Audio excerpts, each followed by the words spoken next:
Former Chancellor Gerhard Schröder back in the spotlight of political debate. Former German Chancellor Gerhard Schröder is once again at the centre of political debate. In several interviews and public appearances, he has voiced strong criticism of German and European policies regarding the war in Ukraine. Schröder, who served as Chancellor from 1998 to 2005, questions the current strategy of CDU leader Friedrich Merz, the German government, and also NATO. His statements have attracted significant attention and controversy. Schröder describes the current security situation as dangerous and warns against a political course that, in his view, could lead to further escalation. He is particularly critical of the discussion surrounding the so-called state of tension, the legal condition in Germany that can precede a potential state of defence. According to Schröder, such a decision would be a serious mistake. He points out that it could involve restrictions on fundamental rights, such as freedom of movement, the right of assembly, and the possible reactivation of compulsory military service. In his opinion, politics must do everything possible to prevent a military escalation and instead seek diplomatic solutions. Criticism of Friedrich Merz and the CDU. A central focus of Schröder's recent statements concerns Friedrich Merz, the chairman of the CDU. Schröder accuses him of neglecting Germany's foreign policy responsibility and economic independence. He speaks of a lack of backbone and claims that Merz aligns himself too closely with US interests. In a speech that gained considerable attention on social media, Schröder argued that Germany should take on an independent role in Europe rather than allowing itself to be drawn into a logic of confrontation. These remarks spread rapidly online and sparked a wide range of reactions, from approval to sharp criticism. Merz publicly responded, accusing Schröder of having lost all sense of decency and proportion. He especially criticized Schröder's close ties to Russia and his work for Russian energy companies. For Merz, such a stance is shameful in light of Russia's war of aggression against Ukraine. Schröder's view on the causes of the conflict. Gerhard Schröder views the war in Ukraine from a perspective that differs significantly from the official position of the German government. He emphasizes that, in his opinion, the West made mistakes that contributed to rising tensions. According to Schröder, Russia had already shown interest in closer cooperation with NATO in the early 2000s, an offer that, from his point of view, was not seriously pursued. This missed opportunity, he argues, created long-term mistrust. He criticizes NATO for gradually expanding its presence eastward, which Russia perceives as a threat. Schröder makes clear that this does not justify military aggression, but he believes it is a factor that receives too little attention in public debate. The alleged peace plan at the start of the war. Schröder's claim that a ready-to-sign peace plan existed at the beginning of the war drew particular attention. According to him, Ukraine was then willing to renounce NATO membership in exchange for a ceasefire. He states that 2 signatures could have ended the war early, but that the plan failed because the United States did not want negotiations. This account has not been independently verified and is not confirmed by Western governments. Nevertheless, it sparked a broad debate. Schröder argues that the United States preferred a military solution, while Europe now bears the economic and political consequences. He calls for greater independence in European foreign policy and warns that Germany otherwise risks becoming a pawn of foreign interests. Support and criticism. Reactions to Schröder's remarks vary widely. Some observers view his statements as a necessary impulse for a renewed peace debate in Europe. Others accuse him of echoing Kremlin propaganda. Political scientists note that Schröder's positions partly align with views he held during his time as Chancellor.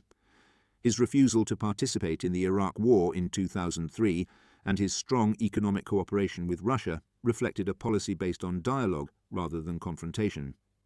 Critics, however, argue that Schröder ignores the reality of Russia's war of aggression and portrays responsibility for the conflict in a one-sided manner. The role of the media and public debate. In his appearances, Schröder also criticizes the media. He accuses them of reporting too one-sidedly and marginalizing critical voices about the war. In his view, there is hardly any open discussion about diplomatic solutions.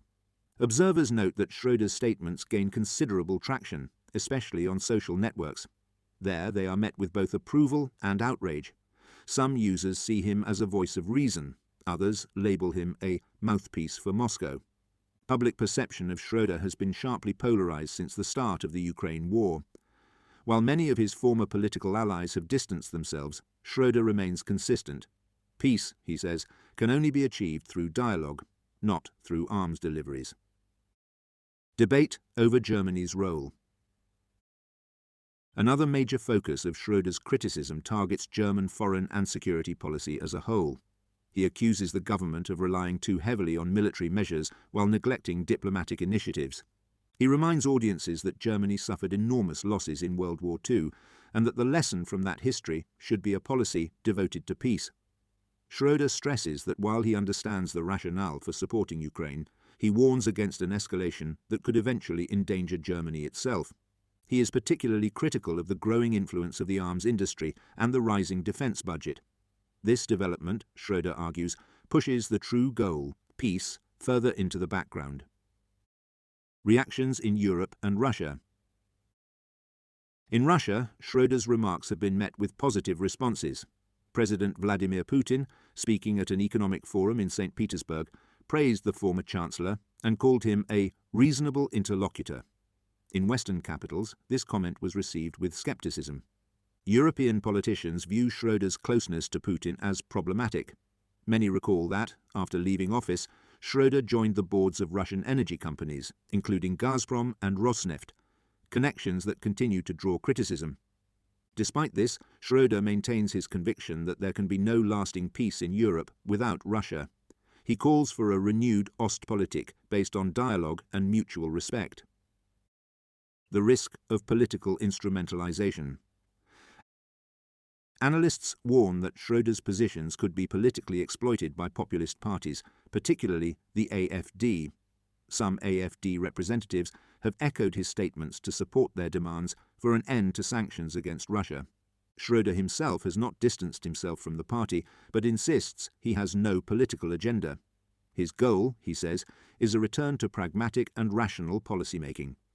Critics counter that his words risk giving additional momentum to political extremes in Germany. A call for diplomacy and independence. At the core of Schröder's message is a call to renew diplomatic efforts. He urges Germany and Europe to launch an independent peace initiative rather than relying solely on US strategy. Peace is created at the negotiating table, not on the battlefield, Schröder said in an interview. He emphasized that while moral conviction is important, ideology must never replace political reason. These statements reflect Schröder's long-standing belief in realpolitik, an approach that defined his time as Chancellor, for example in his rejection of the Iraq War and his promotion of economic ties with Russia and China. Outlook and significance. Whether Schröder's words will have political impact remains uncertain. His position within the SPD continues to be controversial, and many party members have clearly distanced themselves from him. Nevertheless, his voice still carries weight, given his former role as head of government. Analysts interpret his comments as part of a broader debate about Germany's foreign policy identity. Should the country remain primarily aligned with the United States or pursue a more independent European course? Schröder's appeal for diplomacy resonates with parts of the public, particularly among those concerned about the risk of further escalation.